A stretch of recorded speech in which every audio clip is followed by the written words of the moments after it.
नमस्कार दोस्तों। आज हम बात करने वाले हैं भारतीय इतिहास के उस कालखंड का जिन्हें प्रायः स्वर्ण युग कहा जाता है। ठीक है, वह काल है गुप्त काल। तो आज हम गुप्त काल को विस्तार में समझेंगे। ठीक है। एक्चुअल में जो गुप्त काल के लोग थे वो कुषाण वंश के सामंत थे। जो गुप्त काल के जो नींव रखे हैं वो कुषाण वंश के सामंत थे। इसलिए कहा जाता है कि कुषाण वंश के खंडहर पे गुप्त काल का उद्भव एवं साम्राज्य स्थापित हुआ। ठीक है। तो आइए देखते हैं गुप्त काल में वो कौन शासक, प्रारंभिक शासक थे जो गुप्त काल का नींव रखे हैं। ठीक है। तो देखिए,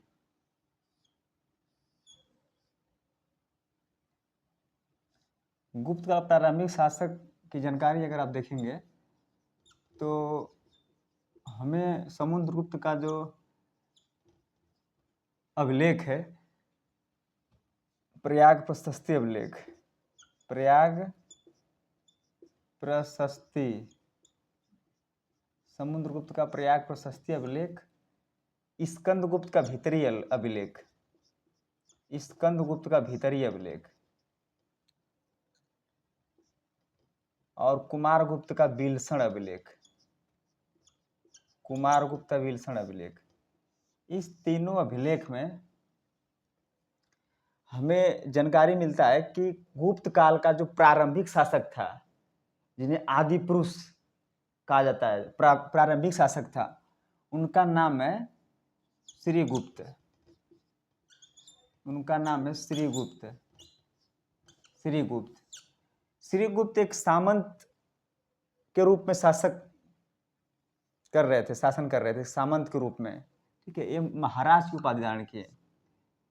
ये उपाधि किसका धारण किए? महाराज। ये महाराज की उपाधि धारण किए, महाराज। ठीक है मित्रों, श्रीगुप्त जो उपाधि धारण किए वो महाराज का उपाधि धारण किए। ठीक है। इसके बाद अगला जो शासक आते हैं, इनका अगर देखेंगे पीरियड तो 275 से 300 ईस्वी तक मिलता है। दूसरा जो आते हैं उनका नाम है घटोत्कच। घटोत्कच, कहीं कहीं ये भाई के रूप में देखने को मिलता है, कहीं कहीं पुत्र जो है, ज्यादा प्रामाणिकता है भाई का। घटोत्कच भी एक सामंती शासक के रूप में शासन कर रहे थे। ये भी केवल महाराज की उपाधि धारण किए, केवल महाराज का, संप्रभुता की घोषणा नहीं किए। ठीक है। इसके बाद तीसरा जो शासक आते हैं उनका नाम है चंद्रगुप्त प्रथम। चंद्रगुप्त प्रथम। इनका टाइम देख लीजिए 300 से 319 ईस्वी तक चलता है। चंद्रगुप्त प्रथम का आप देखेंगे तो 319 ईस्वी से 334 ईस्वी तक। ठीक है। चंद्रगुप्त प्रथम का अगर टाइम देखेंगे तो 319 ईस्वी से 334 ईस्वी तक के हैं। ये जैसे चंद्रगुप्त शासक बने, तुरंत शासक बनने के बाद ही संप्रभुता की घोषणा कर दिए। संप्रभुता की घोषणा कर दिए। संप्रभुता का मतलब कि नीति निर्माण करने वाला, उसका क्रियान्वयन करने के लिए स्वतंत्रता हो। ठीक है। इसके उपलक्ष्य में उन्होंने गुप्त संवत चालू किया। गुप्त संवत 319 ईस्वी में गुप्त संवत चालू किए। ठीक है। एक में संवत जो क्रम होता है, संवत कई संवत चालू हुआ है। तो इतिहास का अनुक्रम देख लेते हैं संवतों का। सबसे पहले जो संवत हमें देखने को मिलता है वो कली संवत है। कली संवत। कली संवत। कली संवत के बाद हमें जो मिलता है विक्रम संवत। विक्रम संवत। विक्रम संवत के बाद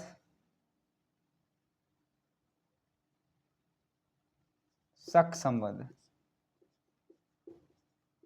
विक्रम संवत के बाद शक संवत। इसके बाद गुप्त संवत।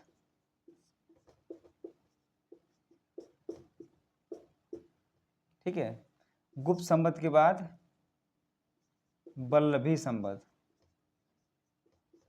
वल्लभी संबंध, फिर हर्ष संबंध, इसके बाद हिजरी संबंध। ये संबंधों का एक ऐतिहासिक कालानुक्रम है। अगर इसका कली संबंध आप देखेंगे पुराणों के समय का 3102 ईसा पूर्व में दिखता है, 3102 ईसा पूर्व। विक्रम संबंध 58 ईसा पूर्व। शक संबंध 78 ईस्वी। गुप्त संबंध 319 ईस्वी। वल्लभी का वही सेम टाइम है 319 ईस्वी। हर्ष का देखेंगे आप 606 ईस्वी। हिजरी का 622 ईस्वी। 622 ईस्वी दिख रहा है ना, ठीक है। कली संबंध 3102 ईसा पूर्व, विक्रम संबंध 58 ईसा पूर्व, शक संबंध 78 ईस्वी, गुप्त संबंध 319 ईस्वी, वल्लभी का 319, हर्ष का 606, हिजरी का, ठीक है। ये संबंध का इतिहास कालानुक्रम है, ठीक है। इसके बाद चंद्रगुप्त द्वितीय विवाह करते हैं लिच्छवी की राजकुमारी से। लिच्छवी की राजकुमारी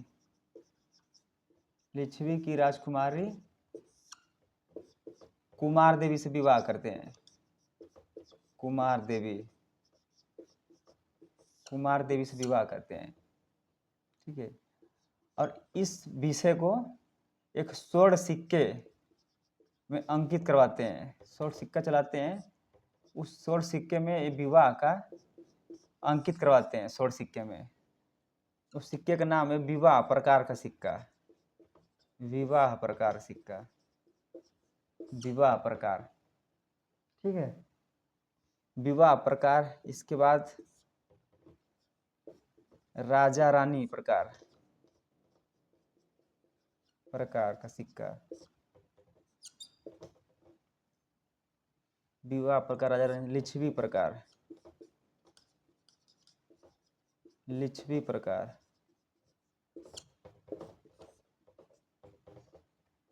प्रकार।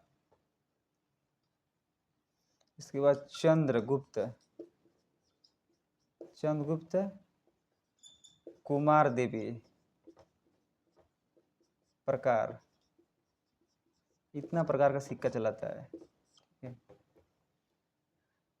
कुमार देवी जीन चक्र बिहार बनवाती हैं। जीन चक्र बिहार बनवाती हैं कुमार देवी,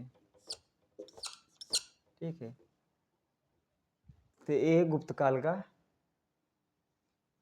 तीसरा शासक चंद्रगुप्त प्रथम को वास्तविक संस्थापक माना जाता है, ठीक है। इन्होंने चंद्रगुप्त प्रथम महाराजा धीराज की उपाधि धारण करते हैं। उपाधि कौन सा लेते हैं? महाराजा धीराज। महाराजा धीराज। महाराजा धीराज का मतलब होता है महाराज प्लस अधिराज। महाराज प्लस अधिराज यानी महाराजाओं का प्रमुख, ठीक है। तो महाराजाओं का प्रमुख कौन हो गया? महाराजा धीराज। ये चंद्रगुप्त प्रथम का ये इतना इतिहास मिलता है, ठीक है। स्क्रीनशॉट ले लीजिए, मैं इसके बाद आगे बताता हूँ समुद्रगुप्त के बारे में, ठीक है। तो आइए मिटा देता हूँ, ठीक है।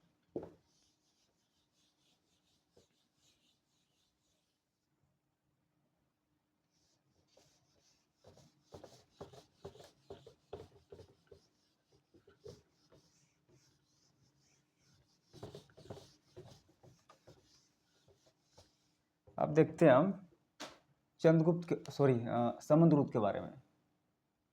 समुद्रगुप्त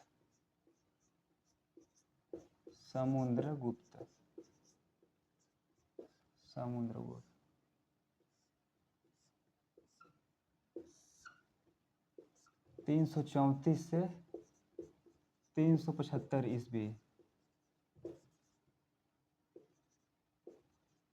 334 ईस्वी से 375 ईस्वी तक समुद्रगुप्त का शासन चला। समुद्रगुप्त का जो अभिलेख है प्रयाग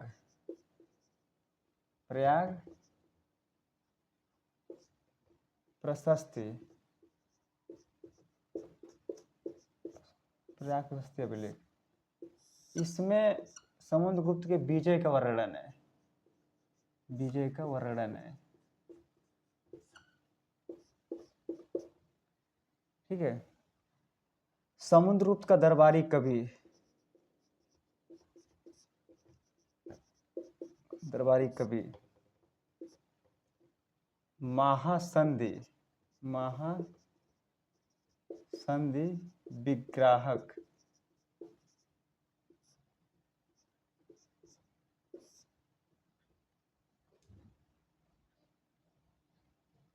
और महासंधि विग्राहक और कवि थे। महासंधि विग्राहक, संधि मतलब कि जोड़ना, विग्रह मतलब विग्रह कर देना, छोड़ देना, जोड़ना और छोड़ना, विग्रह करवा देना। ठीक है। तो सामान्य दिनों में विदेश मंत्री रहते हैं और युद्ध काल के समय महासंधि विग्राहक हो जाते हैं। ठीक है। तो ये पद था इनका दरबारी कवि का।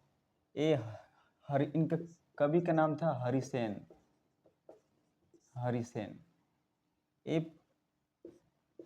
प्रयाग प्रशस्ति अभिलेख में इनके विजयों का वर्णन किया है। प्रशस्ति मतलब होता है प्रशंसा करना, प्रशस्ति मतलब क्या होता है, प्रशंसा करना। इनका प्रशंसा किसमें लिखा है, प्रयाग प्रशस्ति अभिलेख में। देखिए मूलतः आप देखेंगे तो प्रयाग प्रशस्ति जो अभिलेख है ये कौशाम्बी अभिलेख, अशोक का कौशाम्बी अभिलेख पर ये लिखवाया गया। जो समुद्रगुप्त ने इस अशोक का जो कौशाम्बी अभिलेख था इसको इलाहाबाद ला करके इस पे अपना बीजों का वर्णन अंकित करवाए। इसी को हम प्रयाग प्रशस्ति अभिलेख कहते हैं। एक्चुअल में कौशाम्बी अभिलेख पर ही लिखवाया गया है, जो प्रयाग प्रशस्ति अभिलेख के नाम से जाना जाता है। ठीक है। कौन सी भाषा में लिखा गया था, संस्कृत भाषा में लिखा गया है, संस्कृत भाषा में। शैली कौन सा है, चूंकि गद्य और पद दोनों में लिखा गया है इसलिए इसे चंपू शैली भी बोलते हैं। गद्य प्लस पद दोनों भाषा में लिखा गया है, गद्य पद, इसलिए चंपू शैली बोलते हैं, चंपू शैली। ठीक है। ये प्रयाग प्रशस्ति अभिलेख का ये सिस्टम था। ठीक है।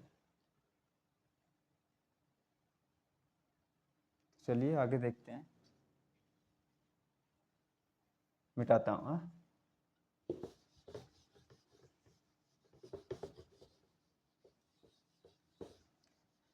प्रयाग प्रशस्ति अभिलेख में क्या चीज का चर्चा है, तो प्रयाग प्रशस्ति अभिलेख में बीजों का वर्णन है। पहला बीज कौन सा है, आर्यावर्त का बीज, आर्यावर्त, आर्यावर्त। आर्यावर्त का विजय किस नीति के तहत किया गया, तो प्रस्भोदरण की नीति, प्रस्भोदरण की नीति, प्रस्भोदरण की नीति। इसका मतलब क्या होता है, जड़ से उखाड़ फेंकना, जड़ से उखाड़ फेंकना, जड़ से उखाड़ फेंकना। प्रस्भोदरण की नीति क्या कहलाता है, जड़ से उखाड़ फेंकना। यानी जिन राज्यों को पराजित किया जाएगा उसे गुप्त साम्राज्य में मिला लिया जाएगा। इस नीति के तहत गुप्त साम्राज्य में क्या कर दिया जाएगा, मिला लिया जाएगा, मिला लिया जाएगा। जिस राज्य को पराजित किया जाएगा उसे गुप्त साम्राज्य में मिला लिया जाएगा। उखाड़ फेंकना मतलब कि साम्राज्य में मिला लेना। ये आर्यावर्त विजय के तहत प्रस्फोटन की नीति अपनाया गया। दूसरा नीति क्या था, ग्रहण, ग्रहण मोक्षानुग्रह, ग्रहण मोक्षानुग्रह, ग्रहण मोक्षानुग्रह। ग्रहण का मतलब जिन राज्यों को जीत लिया जाता था उन्हें अपने साम्राज्य में मिला लिया जाता था, उसे ग्रहण कर लिया जाता था। मोक्षा, जिन राज्यों को जीत करके उन्हें वापस कर दिया जाता था, लौटा दिया जाता था, उन्हें मोक्ष की नीति अपना मोक्ष नीति कहलाई। अनुग्रह मतलब कि अधीनता में, गुप्त साम्राज्य की अधीनता में शासन करेगा, वो अनुग्रह की नीति अपना अनुग्रह की नीति कहलाई। ठीक है, जो अधीनता में, गुप्त साम्राज्य की अधीनता में शासन करेगा। ये किसके तहत हुआ? ये दक्षिण भारत के विजय के अभियान तहत किया गया। दक्षिण भारत का अभियान, उसके तहत ये नीति अपनाया गया था। दक्षिण भारत के अभियान में ये नीति को अपनाया गया था। दक्षिण भारत के अभियान का ग्रहण मोक्षानुग्रह की नीति। ठीक है,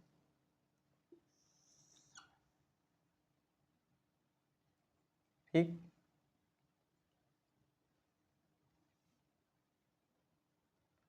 12 राज्यों को जीत लिया गया। ठीक है, इसे धर्म विजय की संज्ञा दिया गया है। धर्म विजय की संज्ञा दिया गया है। किसका संज्ञा? तो धर्म विजय की संज्ञा दिया गया है इस नीति को। ठीक है, तीसरी नीति,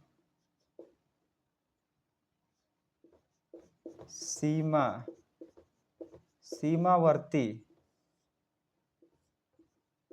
राज्यों के विरुद्ध कौन सा नीति अपनाया गया?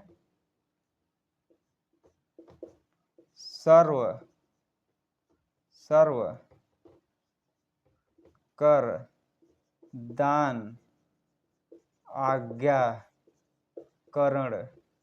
की नीति। सर्व कर दान आज्ञाकरण की नीति, ये कौन सी नीति हुआ? सर्व कर दान आज्ञाकरण की नीति। ये किसके तहत ये नीति अपनाया गया था? सीमावर्ती राज्यों के विरुद्ध। सीमावर्ती कौन कौन राज्य? जैसे समतट बंगाल का क्षेत्र, कामरूप असम, दोआक, ये भी एक नौगांव का एक असम का ही क्षेत्र है। नेपाल, पांचवा कुर्तुपुर, पंजाब का एरिया, कुर्तुपुर। ठीक है, इन 5 राज्यों के तहत ये सर्व करदान आज्ञाकरण की नीति अपनाया गया है। सर्व करदान आज्ञाकरण का मतलब, सर्व का मतलब सभी, सर्व का मतलब सभी, कर का मतलब दिख रहा है नहीं दिख रहा है, मैं ऊपर करता इस नीति को। तीसरा है, इसकी शॉर्ट लेना तो ले लीजिए, मैं इस नीति को अपना ऊपर बताता हूँ, चाहे साइड में देख लीजिए। तीसरा क्या था? तीसरा नीति सीमावर्ती राज्यों के विरुद्ध जो हुआ, सर्व कर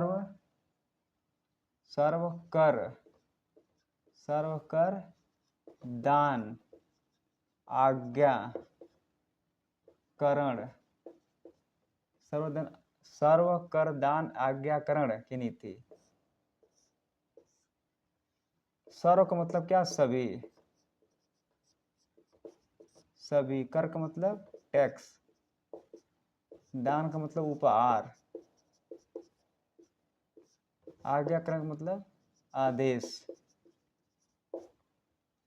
यानी कि सीमावर्ती राज्यों को पराजित करके उसके बदले में क्या लिया जाएगा? सभी टैक्स उपहार लिया जाएगा। ये सर्व करदान आज्ञाकरण की नीति बोला गया। तीसरा। चौथा देखिए, आठविक राज्यों के विरुद्ध, आठविक राज्यों के विरुद्ध, इसके तहत कौन सा नीति अपनाया गया?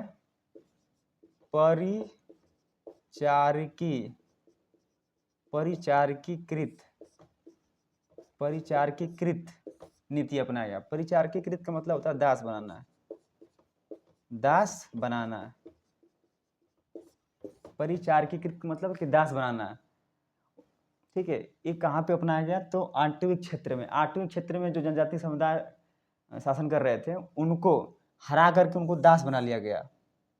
ये कौन सी नीति के तहत? परिचारकीकृत नीति। ठीक है, तो मैं एक मिटाकर आगे बताता हूँ। ठीक है, स्क्रीनशॉट ले लीजिए आप। ठीक,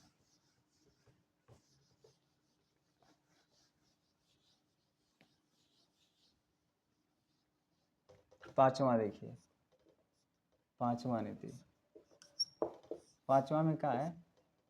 आत्मोन्नयन, आत्मोन्नयन की नीति। आत्मोन्नयन की नीति क्या है? ये विदेशी राज्यों के विरुद्ध किया गया था। विदेशी राज्य खुद समुद्रगुप्त से आकर के निवेदन किए कि हमें छोड़ दो, हम आपके अधीनता में शासन करेंगे, जो भी उपहार टैक्स मिलेगा हम आपको ला के देंगे। ये आत्मोन्नयन की नीति हुआ। ठीक है, उसको विश्वास में लेने के लिए कन्नोपायन की नीति अपनाया गया। कन्नोपायन, कन्नोपायन की नीति, यानी कि जो विदेशी शासक रह गए थे उनके तहत कन्नोपायन नीति अपनाया गया विश्वास में लेने के लिए। कन्नोपायन नीति क्या है कि विदेशी राज्यों की पुत्री का विवाह गुप्त साम्राज्य में किया जाएगा कन्नोपायन नीति के तहत। ठीक है, और जो अपनी पुत्री का विवाह गुप्त साम्राज्य में कर देगा, जो विदेशी शासक, उन्हें एक सिलमोहर मार करके पर्चा मिलेगा उनको गरुड़ मदांक के तहत। गरुड़ मदांक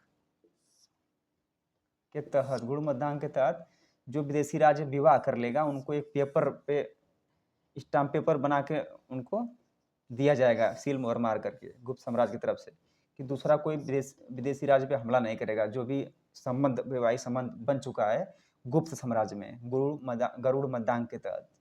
ठीक है, ये नीति थी समुद्रगुप्त का। अब मैं मिटाता हूं, एक बार देख लीजिए। सिक्का, 6 प्रकार का सिक्का चालू किए थे। 6 प्रकार का सिक्का, 6 प्रकार का सिक्का। पहला कौन सिक्का है? गरुड़ प्रकार का सिक्का, गरुड़ प्रकार। दूसरा अश्वमेघ प्रकार, अश्वमेघ प्रकार। तीसरा बीड़ावादन, बीड़ावादन प्रकार, बीड़ावादन प्रकार। परशु प्रकार, परशु प्रकार।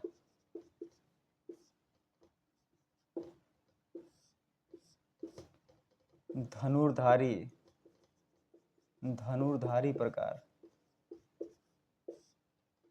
ठीक है,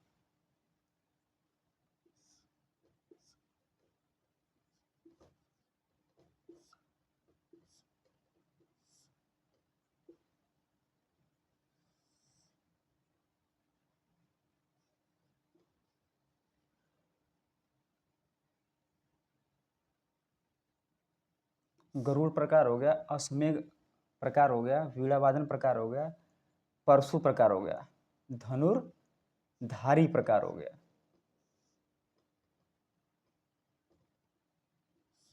ठीक है, तो ये 6 प्रकार का जो है सिक्का हो गया। और उपाधियां लिए थे, उपाधियां। अरे एक और था इसमें,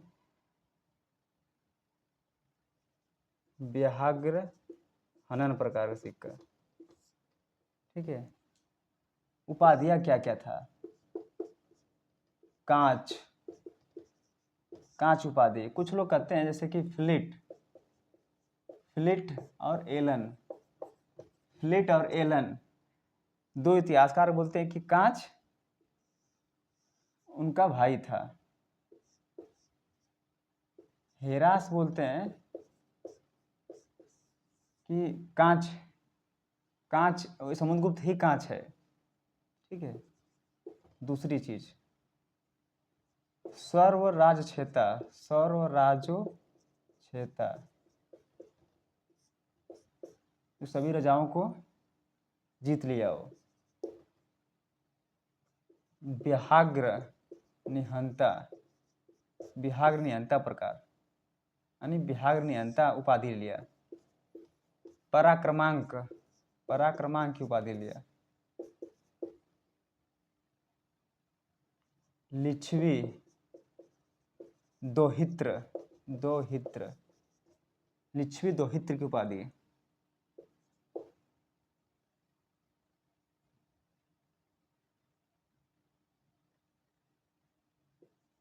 पृथ्वीयाम प्रतिहत,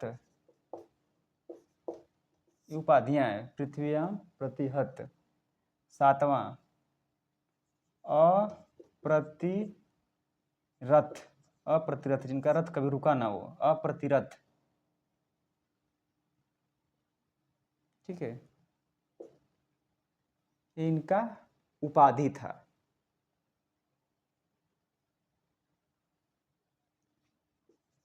कविराज,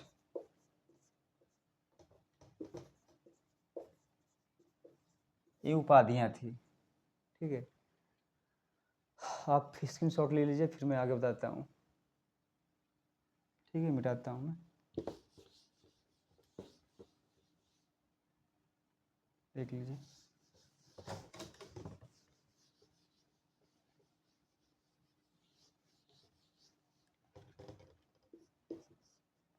नालंदा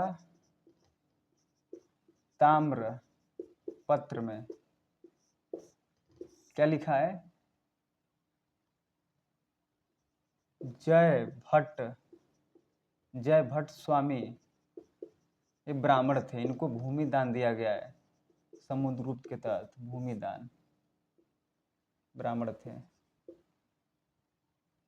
और गोपदेव, ये ब्राह्मण थे, इनको रेवतिक ग्राम दिया गया। रेवतिक ग्राम कहाँ पे मिला है? गया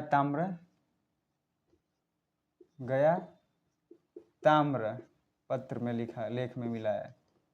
गया ताम्र पत्र लेख में मिला है कि गोपदेव ब्राह्मण था, रेवती ग्राम दिया गया है, ठीक है। इन्हें बेंसट स्मिथ, चूंकि साम्राज्य इतना विस्तार कर लिए थे कि इनका तुलना नेपोलियन से किया गया है। वो भी साम्राज्यवादी नेपोलियन भी था। बेंसट स्मिथ बोले हैं कि भारत का नेपोलियन है, भारत का नेपोलियन। ये फैक्ट है जो है समुद्रगुप्त के बारे में, ठीक है। ठीक है फ्रेंड्स, अब अगला जो हम बात करेंगे वीडियो का, थोड़ा लंबा ज़्यादा हो जाएगा, तो थोड़ा थोड़ा शॉर्ट मारता हूँ। अगला जो वंशावली में जो बच गए हैं उनका बात किया जाएगा अगले वीडियो में, ठीक है। तब तक धन्यवाद। मेरा सीरीज चलता रहेगा अब, ठीक है। ओके फ्रेंड्स, धन्यवाद।